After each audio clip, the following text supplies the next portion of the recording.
खबर शामिल करें। आपको बताएं कि रूस ने जौहरी हथियार इस्तेमाल करने वाले फौजी एहलकारों की मशकों के दौरान बैलिस्टिक मिसाइल का तजुर्बा कर लिया है। सदर प्यूटन ने कंट्रोल रूम से मिसाइल तजुर्बे की खुद निगरानी की है। मजीद जानते हैं नुमाइंदा मास्को शाहिद घुमन से। शाहिद, बताइएगा कि रूस ने फौजी मशकों के दौरान बैलिस्टिक मिसाइल का तजुर्बा किया है। प्यूटन ने खुद इस कंट्रोल रूम से जो है मिसाइल तजुर्बे की निगरानी की है। कैसा रहा ये तजुर्बा?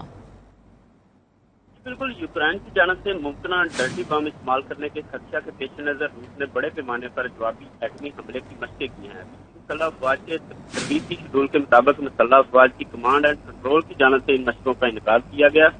रूसी सदर व्लादिमीर पुतिन ने कंट्रोल रूम से एटमी मशकों का मुशाहिदा किया। रूस के वजीर दिफा सरगई शाइगो ने रूसी टीवी चैनल से बातचीत करते हुए कहा कि रूस ने दुश्मन के खिलाफ बड़े पैमाने पर जवाबी हमले की तैयारी करने के लिए एक स्ट्रेटेजिक जोहरी ताकत की मशक का इनकार किया है।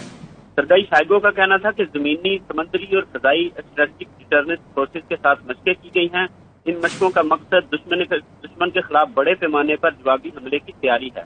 इन मशकों में बैनुल बरादमी यार्क बैलिस्टिक मिसाइल का तजर्बा भी किया गया। इसके अलावा Tu-95 बमबार तैयारों ने मशकी अहदाफ पर क्रूज मिसाइल दागे। रूसी वजीर दिफा का मजीद कहना था कि तमाम एटमी मिसाइलों ने कामयाबी से अहदाफ को निशाना बनाया है, जबकि एटमी मशकों के लिए मुकर्रर करदा तमाम टास्क पूरे कर लिए गए हैं। जी ठीक है जी, कामयाब तजुर्बा किया गया है। शाहिद घुमन अपडेट कर रहे थे। बहुत शुक्रिया।